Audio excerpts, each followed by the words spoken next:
On my son's wedding day, he allowed his new wife to introduce me to a room full of Charleston's high society, not as his mother, but as the maid. The words sliced through the music and laughter, sharp and cold, and in that moment, I understood. This wasn't a wedding. It was an execution of my place in the family, and my own son had just handed them the axe. Before we continue, please subscribe to the channel and let us know where you are listening in the comments. The oppressive weight of a Charleston June afternoon clung to me, even in the chilled, conditioned air of the hotel ballroom. Outside, the sun beat down on the historic cobblestone streets, making the air thick enough to drink. Inside, crystal chandeliers dripped light onto polished marble floors, and the gentle melody of a string quartet wove through the polite murmur of conversations. It was a world of immense wealth and curated perfection, a world far removed from my quiet life surrounded by books and memories. I felt out of place in my simple lavender-colored dress. It was elegant, I thought, but it was a quiet elegance, a whisper in a room of loud declarations. My fingers, knotted with age, nervously clutched the worn leather of my old handbag as I scanned the crowd for my son. And then I saw him, Edward. He stood tall and handsome in his tuxedo, a man I had raised, a man whose every success had been my deepest pride. Beside him stood Clara, radiant and stunning in a wedding gown that likely cost more than my car. They were a portrait of happiness, a perfect couple poised on the brink of a beautiful life together. A wave of maternal love swelled in my chest, a familiar warmth that momentarily pushed aside the strange, formless anxiety that had been my shadow for weeks. I started towards them, a smile forming on my lips. I just wanted a moment, a brief embrace, a chance to tell him how much I loved him, how profoundly happy I was for him. But I stopped before I got close. Our eyes met across the room, just for a second. There was no warmth in his gaze, no happy recognition. It was a quick, cold flicker of acknowledgement, and then he gave Clara the slightest, most discreet nod. It was a gesture so small it was almost nothing, but to me, it was a signal, a silent command. I saw it. Instantly, Clara beckoned a nearby waiter. Her voice, though not loud, was pitched to carry a clear, bell-like tone that cut through the ambient noise. She gestured vaguely in my direction, a flick of a perfectly manicured hand. "That old woman," she announced, her voice dripping with a sweet, dismissive poison, "is the family's maid. Please don't speak to her." The waltz seemed to stutter and die. The hum of conversation around me faded into a thick, buzzing silence in my ears. I stood frozen, my knuckles white as I gripped my handbag. Every head in our vicinity turned. I saw it all in their eyes. Raw curiosity, a flash of pity, and in some, a flicker of cruel amusement. A cold, sickening wave of humiliation washed over me, so intense it made me physically shiver in the warm room. Clara's words were a brutal blow, but it was Edward's nod that was the true dagger. Her words were the arrow, but his silent permission was the hand that had drawn the bow. It was a calculated act of betrayal. I watched, paralyzed, as a woman at a nearby table leaned toward her companion. "Oh my," she whispered, not quietly enough. "I could have sworn that was the groom's mother."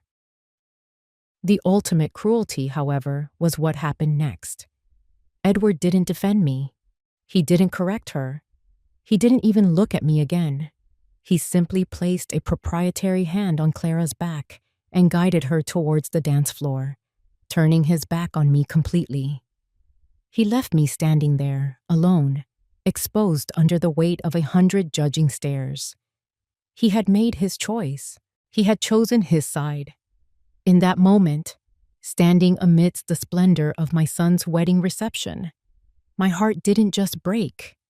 It shattered. The pain was sharp and absolute, a physical agony in my chest.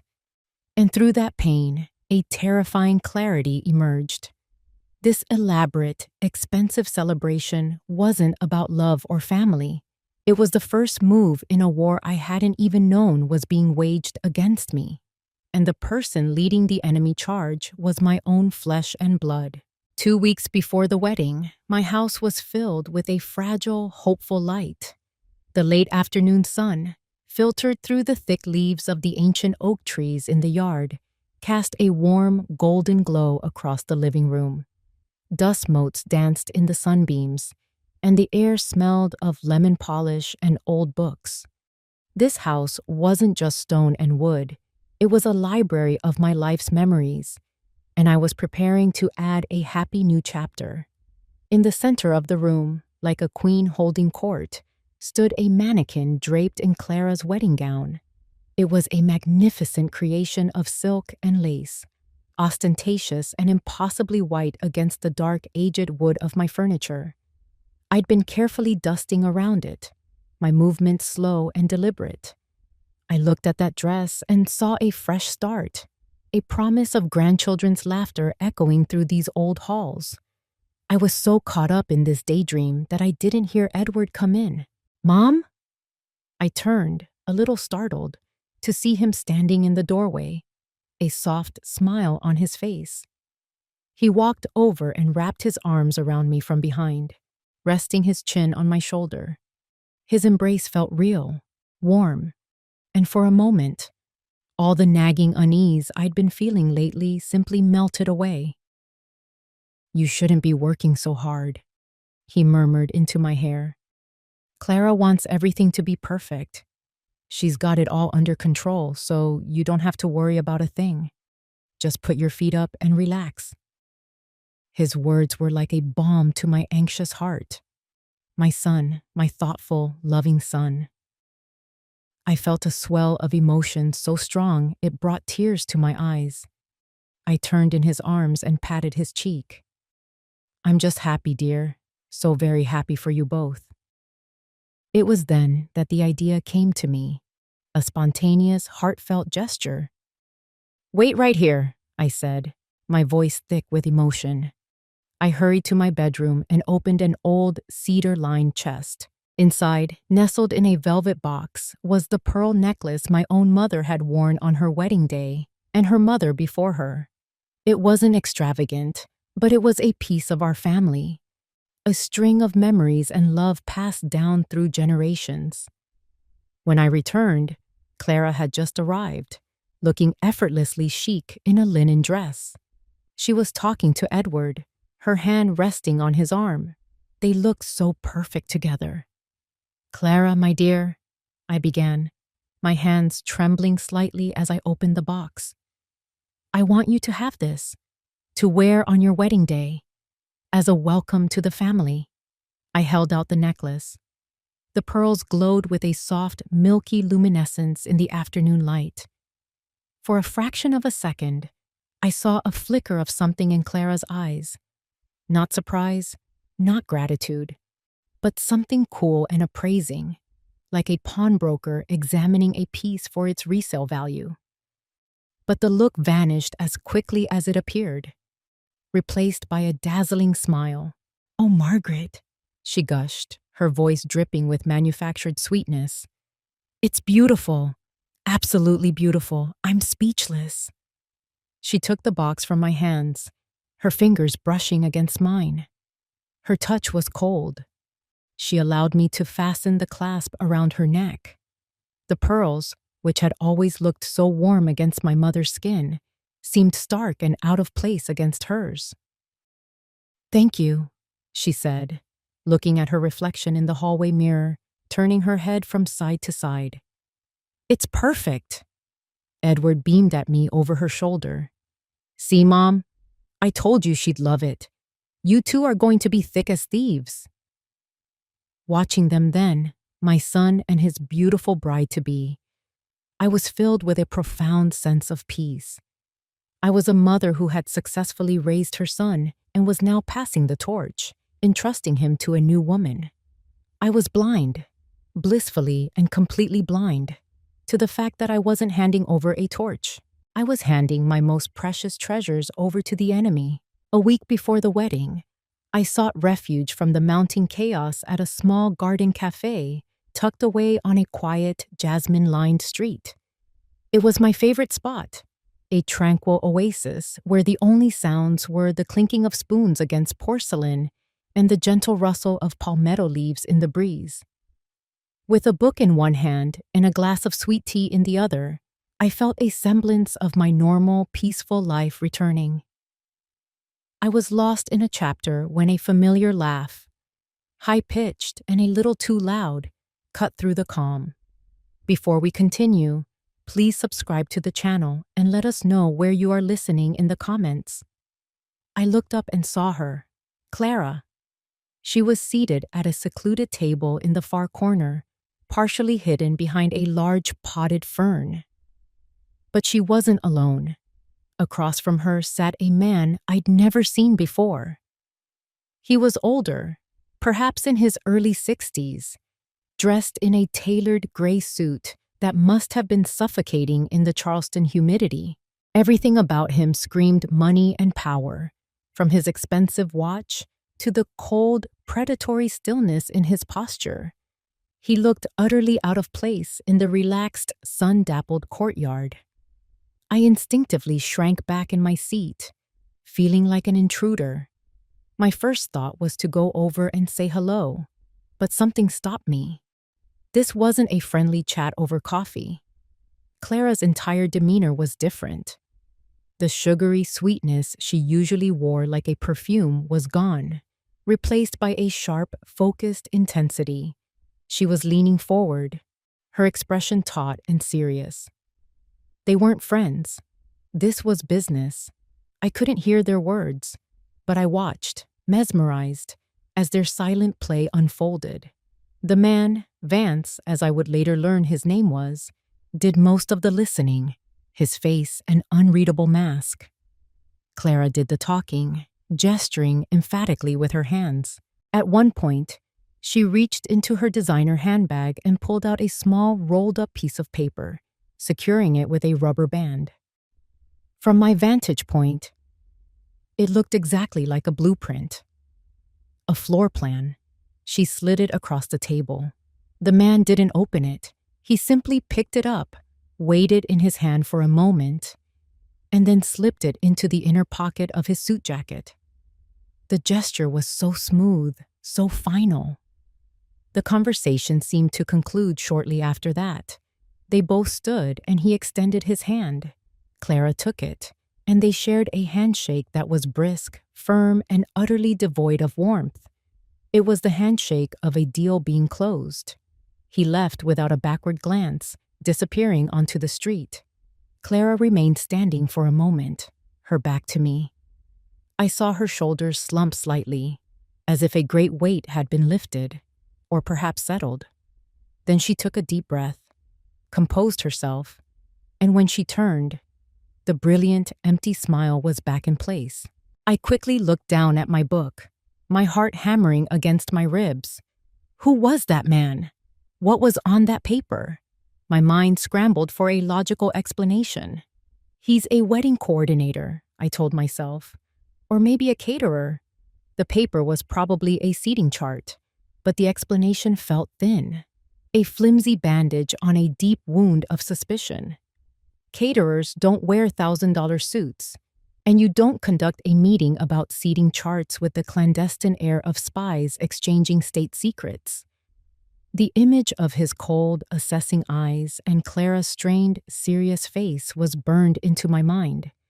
I tried to push it away, to dismiss it as pre-wedding jitters making me paranoid, but I couldn't shake the feeling.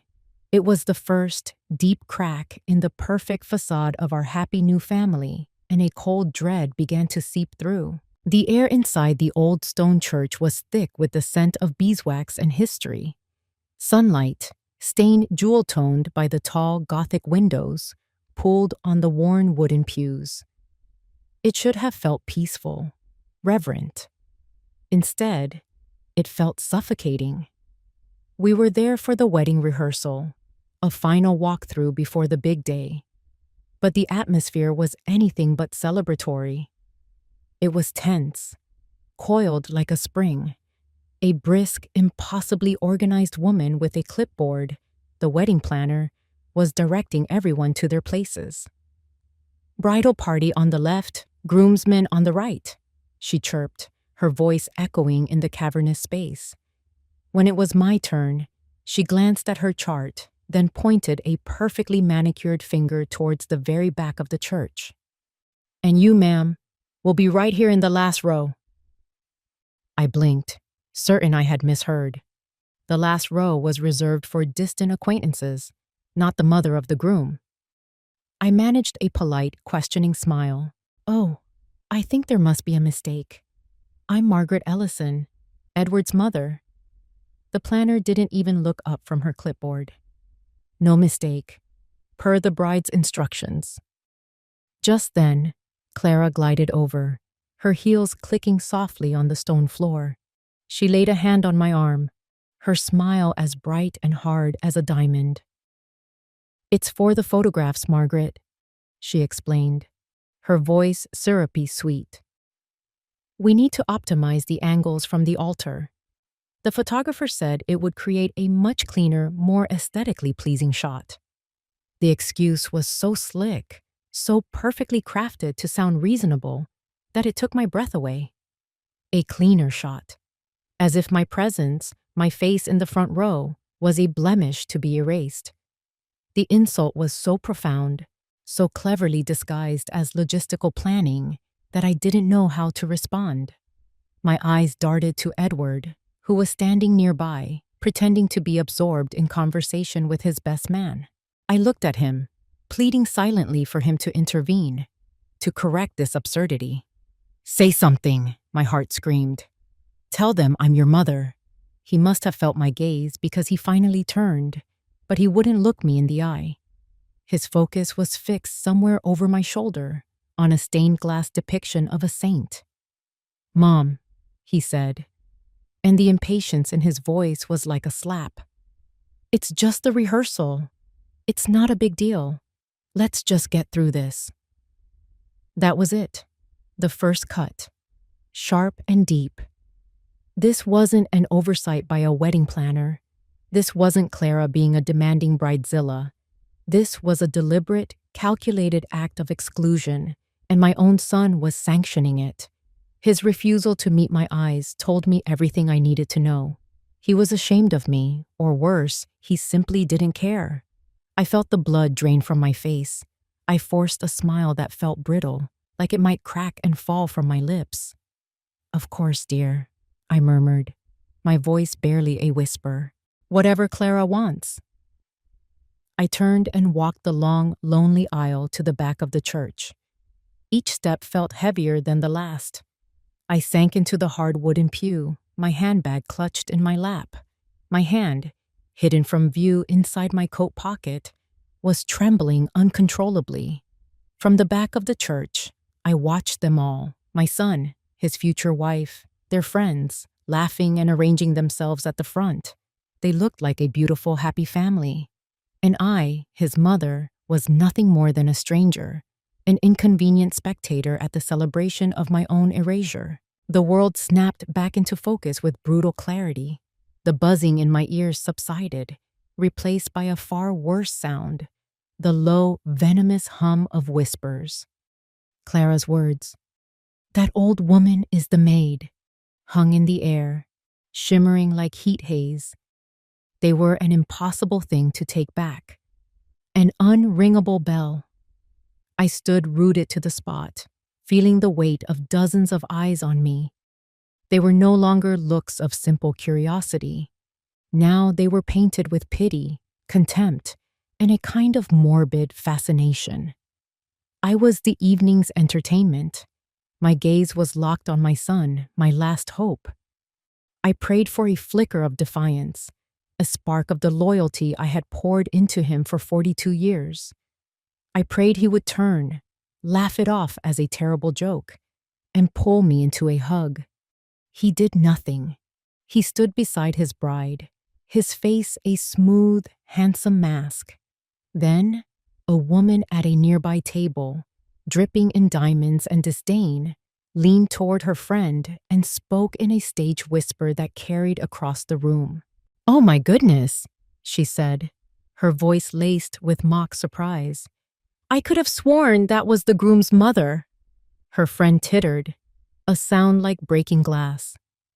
The comment was the final twist of the knife, adding public mockery to the initial injury. The humiliation was now complete, a thick, suffocating blanket. Every nerve in my body screamed at me to run, to flee the ballroom and the crushing weight of their judgment. But I couldn't move. I could only watch my son. And what he did next was worse than any insult Clara could ever conceive. He didn't flinch. He didn't argue. He didn't even grant me a final glance. Instead, Edward smiled, a tight, polished smile that didn't reach his eyes. He placed a hand on the small of Clara's back, a gesture that was both possessive and dismissive. Then, he turned his back on me. He turned, and with his bride on his arm, he walked toward the stage at the front of the room, leaving me completely and utterly alone in his wake. That was the fatal blow, the coup de grace. Clara's words had been the poison, but Edward turning his back, that was the moment my heart stopped beating and shattered into a million pieces. It was a deliberate public disowning. In that single, fluid motion, he had severed the cord that bound us, tossing me aside like a piece of trash. I finally understood. My son wasn't a weak man being manipulated by a conniving woman. He wasn't a bystander in his own life. He was a willing participant, an accomplice. He had looked me in the eye just moments before, and in that brief glance, he had condemned me. He had chosen his side, and it wasn't mine. The band started playing again, a cheerful, upbeat tune. The guests, their moment of drama over, turned their attention to the happy couple now stepping into the spotlight on stage. Laughter and applause filled the air, a tidal wave of sound that washed over me. But I felt none of it. I was an island of silent agony in a sea of celebration, a ghost at my own son's wedding. The life I thought I had, the son I thought I knew, it had all been an illusion. And the truth, in its terrible, stark reality, was more painful than I could have ever imagined. I don't remember walking out of the ballroom. My body moved on its own, a machine carrying a shattered heart, navigating through the maze of tables and smiling faces until I pushed through a set of glass doors and stumbled out into the night. The garden was a stark contrast to the gilded cage I'd just escaped. Here, the air was heavy and humid, thick with the sweet, cloying scent of night-blooming jasmine. A cold, indifferent moon hung in the inky sky, casting long, distorted shadows across the manicured lawns. I found a stone bench tucked away in a dark alcove, hidden from the main patio, and sank onto it, the cold stone seeping through the thin fabric of my dress. I thought I would cry, that the tears I'd been holding back would finally break free in a tidal wave of grief.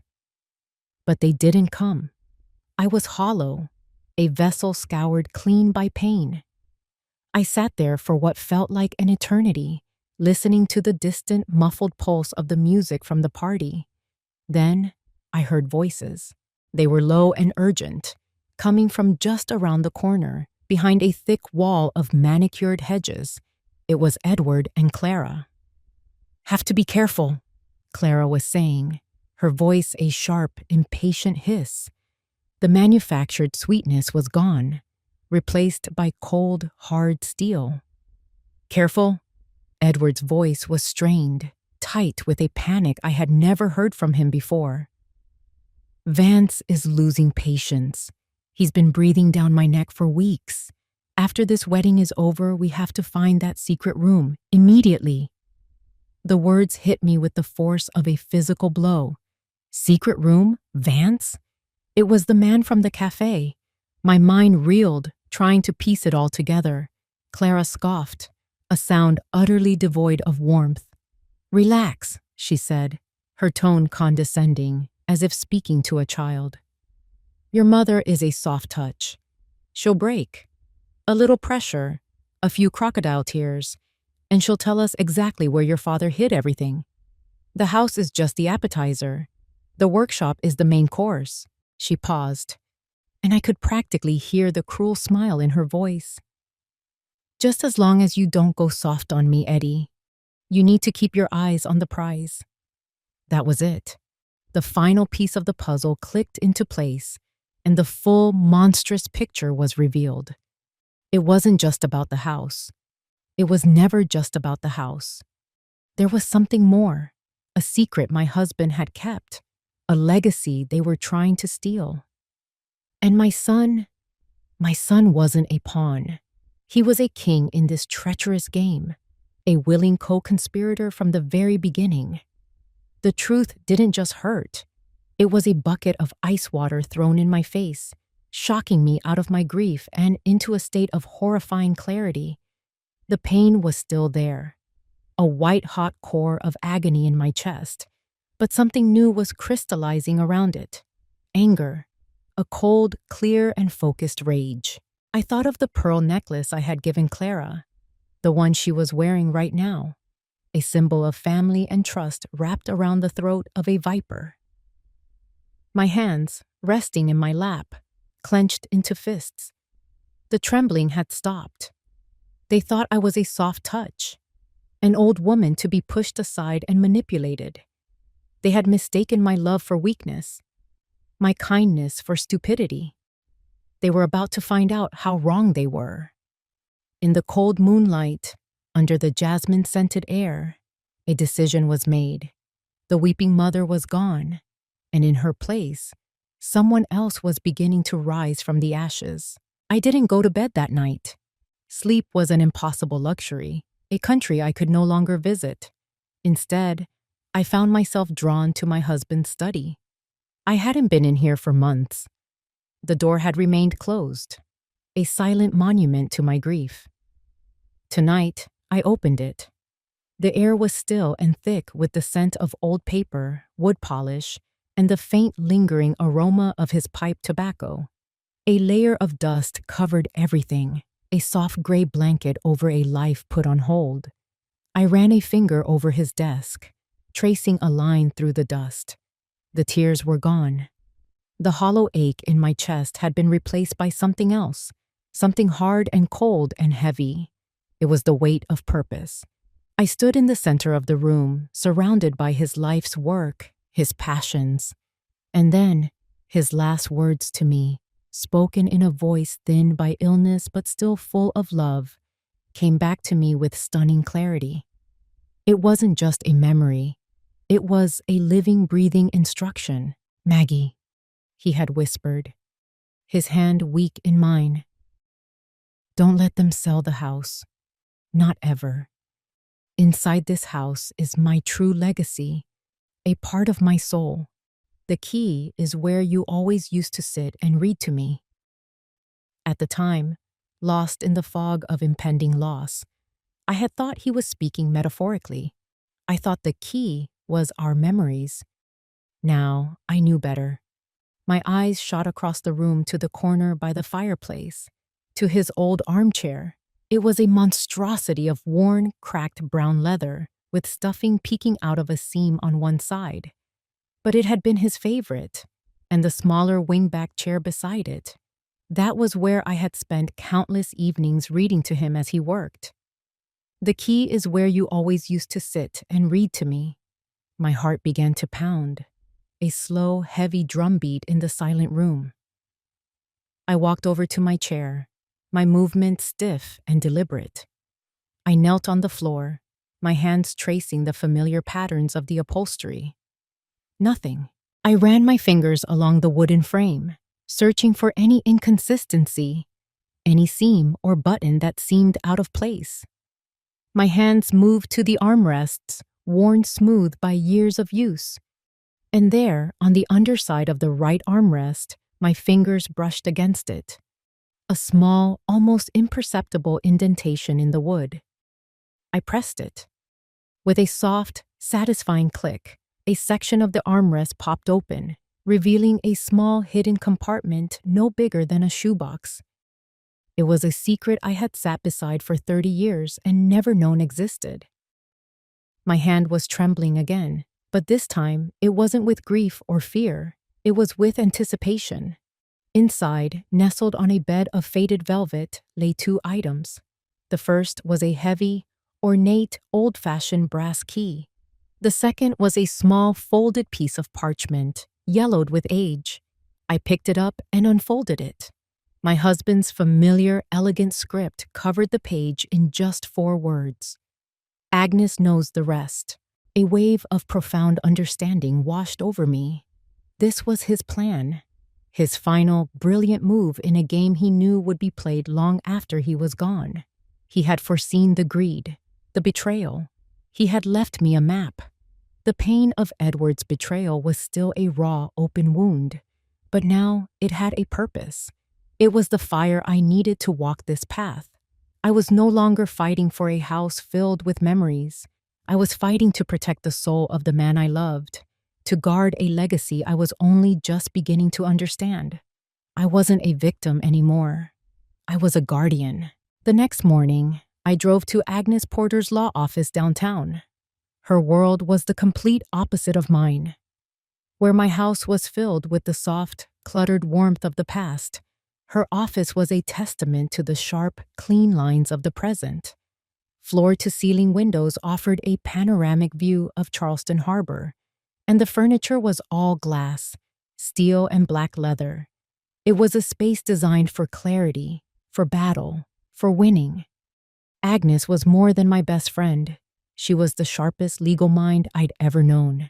We'd been friends for 50 years, 2 sides of the same coin.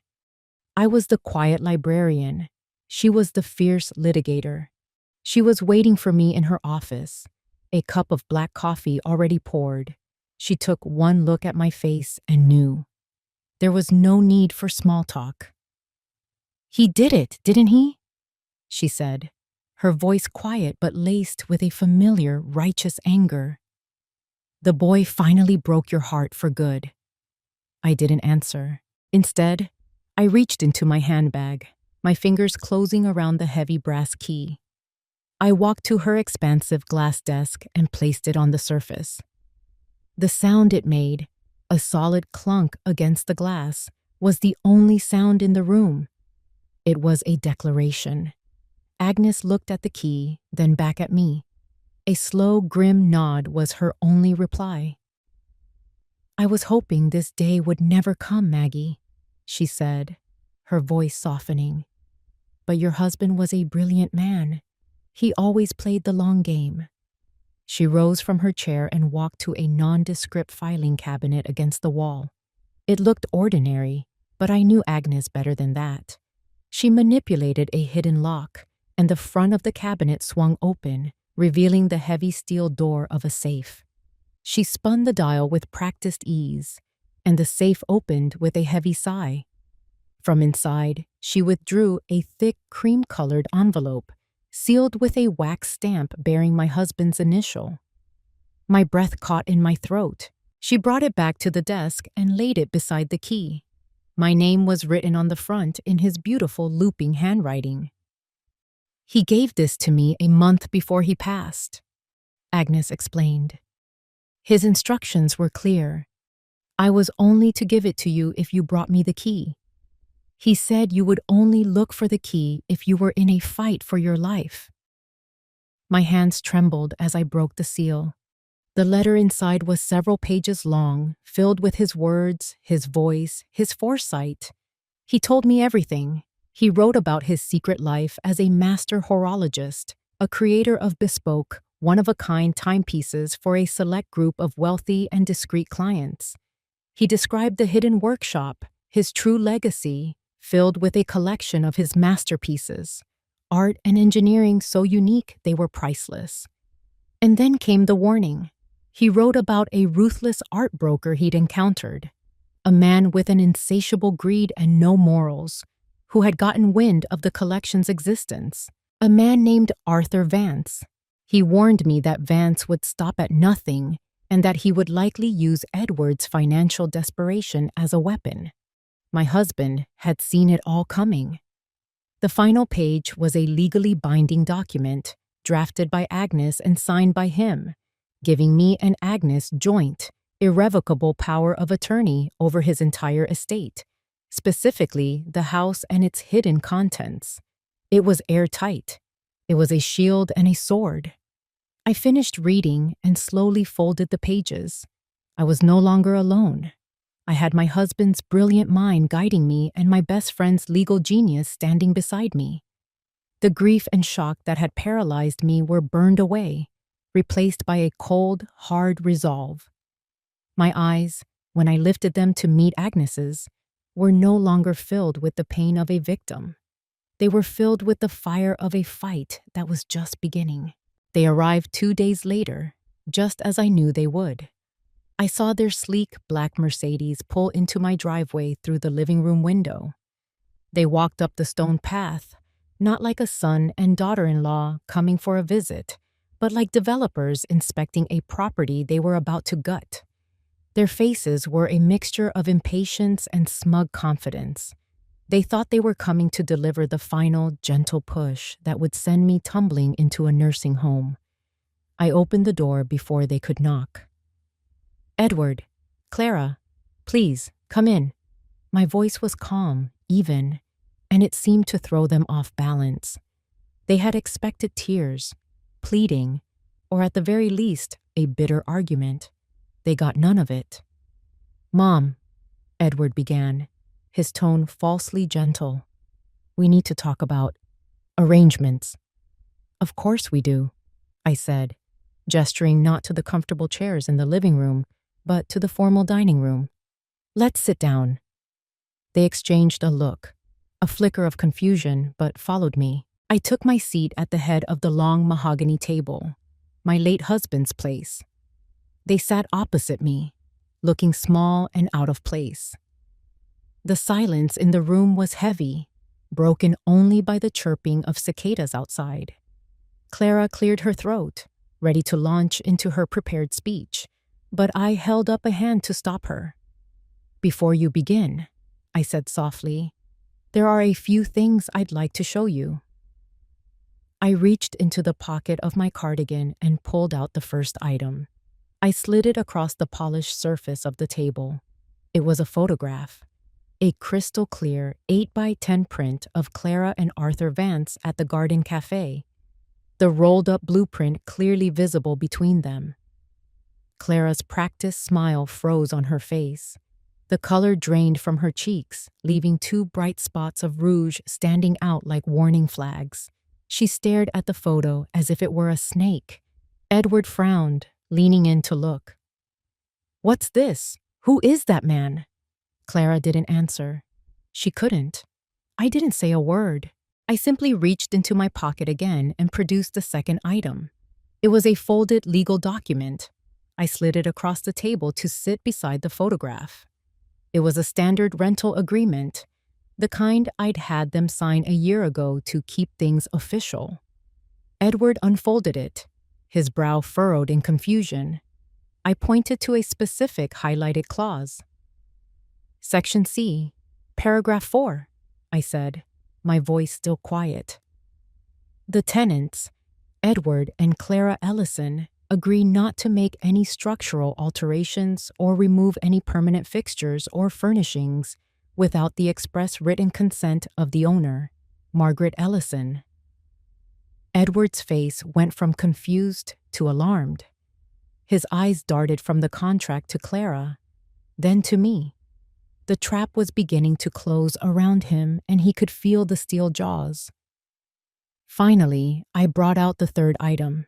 It was my husband's favorite pocket watch, a beautiful, intricate piece of silver and gold. I held it in the palm of my hand for a moment.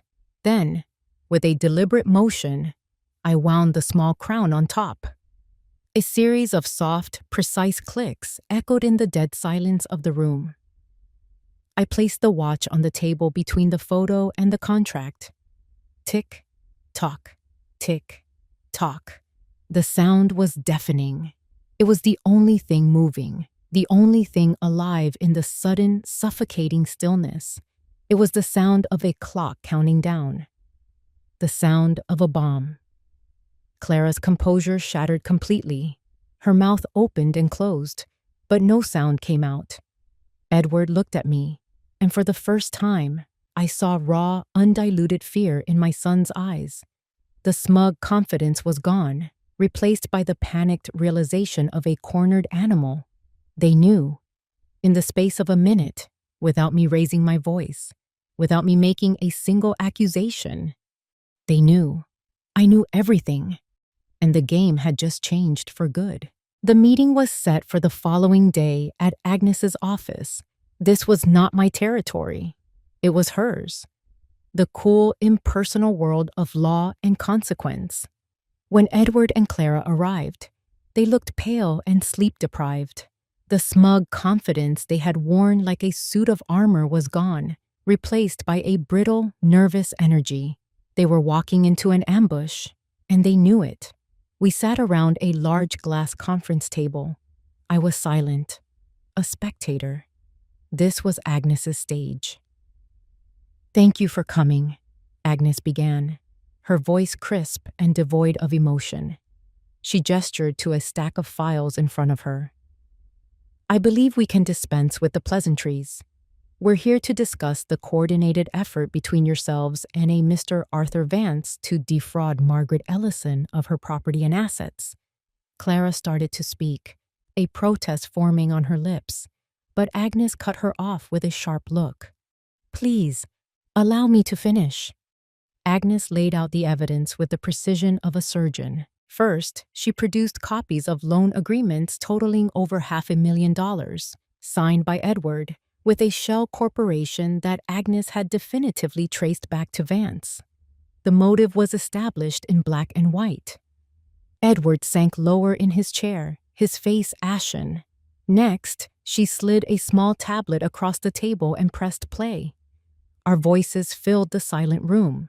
Edward's, panicked, and Clara's, cold and cruel, captured from the garden on the night of the wedding. "Your mother is a soft touch," Clara's recorded voice sneered. "She'll break." It was the smoking gun, the undeniable proof of their conspiracy. Edward let out a choked sob and buried his face in his hands. He was broken. He confessed everything in a torrent of pathetic excuses. The crushing debt, Vance's threats, the promise of a new life. He was a man drowning, and he had tried to use me as a life raft. But while Edward was crumbling, I watched Clara. Her face was a mask of cold, hard calculation. She wasn't panicking. She was processing. I could see the gears turning in her mind as she assessed the wreckage of her plan. She looked at her weeping, defeated husband with something bordering on contempt. He was useless to her now. The game was over. It was time to find a new one. Then, in a move of stunning audacity, Clara stood up, her chair scraping against the floor. I need to use the restroom," she stammered, feigning distress. Agnes nodded curtly. As soon as Clara was out of the room, my phone, which I had placed on the table, vibrated. I glanced at the screen. It was an unknown number. On a hunch, I answered it, putting it on speaker. "Hello? Margaret. It's me." It was Clara, her voice a frantic, terrified whisper. She was clearly calling from the hallway. "Listen to me. You have to listen. Vance isn't going to let me walk away from this. He knows I know too much about his other deals. He'll silence me permanently." I was speechless. The sheer nerve of her was breathtaking. "I'm not like Edward," she rushed on, her voice trembling. Whether from fear or adrenaline, I couldn't tell. "I'm not weak. I have everything. I have copies of all of Vance's ledgers, offshore account numbers, proof of his money laundering, everything you need to destroy him for good. Help me, Margaret. Give me a deal. Let me walk away, and I will hand you the man who put this whole nightmare in motion." I'll give you Arthur Vance on a silver platter." I looked across the table at Agnes, whose eyes were wide with a mixture of shock and grudging admiration. My son was sobbing, a broken man. And the woman who had orchestrated his downfall, the woman who had publicly humiliated me, was now offering me a devil's bargain.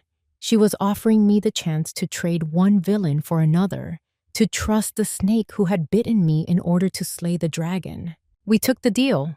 It was a pact with the devil. But as Agnes said, sometimes you have to use a monster to catch a bigger one. Clara, true to her word, delivered everything. The ledgers, the offshore account numbers, the irrefutable proof of a criminal enterprise far larger than we had imagined. Armed with her evidence, the authorities moved in. Arthur Vance and his associates were arrested in a series of quiet, efficient raids. His empire of greed, built on intimidation and fraud, came crashing down. And Clara? She vanished. As part of her deal for immunity, she was given a new identity, Toddy, and a plane ticket to somewhere far away.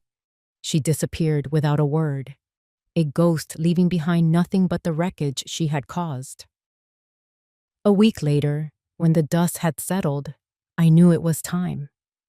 I found Edward in the living room, staring blankly at the wedding photo of him and Clara on the mantelpiece. He looked like a stranger in my house, a hollowed-out version of the son I once knew. "Come with me, Dee," I said, my voice leaving no room for argument. I led him through the house to my husband's study. I walked to the old wingback chair and pressed the hidden latch. The secret compartment clicked open. I took out the heavy brass key and walked to the wall of bookshelves. I inserted the key into a lock I had never noticed before, disguised as the center of a carved wooden rosette. I turned it. There was a low groan, and a section of the bookshelf swung inward, revealing not a dark passage, but a short, steep staircase leading down. A light flickered on automatically, casting a warm glow from below. I led my son down the stairs and into his father's soul. It wasn't a dusty, forgotten workshop. It was a sanctuary. A pristine, perfectly organized space that was part laboratory, part artist studio. Glass cases lined the walls, each containing a single, breathtaking timepiece. They weren't just watches. They were miniature worlds of gears and jewels, each one a masterpiece of design and engineering. On a long workbench, tools were laid out with surgical precision next to half-finished movements and detailed schematics. Edward stopped in the center of the room, turning in a slow circle. His mouth was slightly agape, his eyes wide with a dawning, horrified awe. This was the legacy he had been willing to sell for a pittance. This was the genius of the father he thought he knew, a man he had dismissed as a simple, quiet craftsman. The weight of what he had almost thrown away seemed to crush him. I never knew," he whispered, his voice cracking. "No," I said softly. "You never bothered to look." I walked to my husband's desk and picked up a single, sealed envelope, the last one. It was addressed to Edward. I handed it to him. His hands trembled as he opened it and read the words his father had written for him. I didn't need to see it to know what it said. It was a letter of love, of disappointment, and of a father's final, desperate hope for his son's character. When he finished reading, a sound of pure animal grief was torn from his throat. He collapsed to his knees on the floor, the letter falling from his limp fingers, and he wept. He cried with the force of a man whose entire world had been shattered, whose own reflection had become that of a monster. I let him cry for a long time. When his sobs finally subsided into ragged gasps, I placed a hand on his shoulder. My touch was not gentle, not forgiving. It was firm. "Your father's legacy is not for sale," I said, my voice clear and steady as stone. "You will not receive a single dollar from it. Your inheritance is this, a choice. You can leave now and never come back, or you can stay here. You can work to protect this place. You can learn the value of honor, of creating something with your own two hands instead of taking it. That is your only path to redemption. The only one. He looked up at me, his face a ruin of tears and shame. He had lost the money, the wife, the life he had betrayed me for. But in that moment, in that sacred room, he was being offered the one thing he didn't deserve, a chance to earn back his soul. 6 months later, the morning sun streamed through the tall windows of what was no longer just my house. It was now the Ellison Watchmaking Legacy and Museum Foundation, a name that felt solid and permanent. The air, once thick with secrets and sorrow, was now filled with the gentle, harmonious ticking of dozens of clocks and the scent of fresh coffee and lemon oil. The silence of grief had been replaced by a quiet, purposeful hum of activity. I was in the workshop, the sanctuary, standing beside a young, gifted artisan named Ben. He was hunched over a workbench, his brow furrowed in concentration as he tried to assemble a particularly complex escapement mechanism. "You're fighting it," I said softly, placing a hand on his shoulder. "Don't force it. Feel the rhythm. Let the pieces tell you where they want to go." He looked up, his eyes filled with a mixture of frustration and respect. He took a deep breath, let it out slowly, and tried again. This time, the tiny gears slid into place with a soft, satisfying click. A wide grin spread across his face. "I'll be damned," he whispered. I smiled back. This was my new purpose. Not just guarding a legacy, but sharing it, nurturing it, watching it grow in the hands of a new generation. I left him to his work and walked into the main gallery, the former living room. The heavy, dark furniture was gone, replaced by sleek, climate-controlled glass display cases. And there, cleaning the glass on one of the main displays, was Edward. He wore simple work clothes, khakis and a plain blue shirt. His movements were slow, meticulous, and humble. There was a quiet dignity to him that I hadn't seen since he was a boy. He was thinner, and the shadows under his eyes spoke of long hours and difficult nights, but the desperate, haunted look was gone. He was no longer a man looking for a shortcut. He was a man paying his dues, one day at a time. He looked up and saw me watching him. Our eyes met across the room. There were no words. There didn't need to be. He gave me a short, almost imperceptible nod, a nod of acknowledgement, of respect. I nodded back, a silent acceptance of the path he was on. It wasn't forgiveness, not yet. It was something more fragile and perhaps more real, a shared understanding that this was the only way forward. I walked out onto the front porch, the wide piazza that wrapped around the side of the house. Agnes was already there, sitting in one of the wicker chairs, 2 steaming mugs of coffee on the small table between them. She'd let herself in, as she had for the past 50 years. "He's looking better," she said, her gaze fixed on the rising sun that was painting the sky in shades of pink and gold. "He's working hard," I replied, sinking into the chair beside her. I wrapped my hands around the warm mug. The coffee was strong and black, just the way I liked it. We sat in comfortable silence for a while, 2 old friends watching a new day begin. The air was cool and clean, and the world felt full of possibility. The battle was over. The villains were gone. But my victory didn't come from their defeat. It came from this, from the quiet peace of the morning, from the purpose I found within these walls, from the knowledge that I hadn't just saved a collection of objects. I had transformed a house of pain into a home for a legacy, a place of creation and learning. I had found my freedom, not in revenge, but in rebuilding. I had won. If you enjoyed this story, please like the video, subscribe to the channel, and comment 1 below. If not, Feel free to comment 0 so we know and can improve future videos. To hear the next story, click the box on the left. Thank you for watching.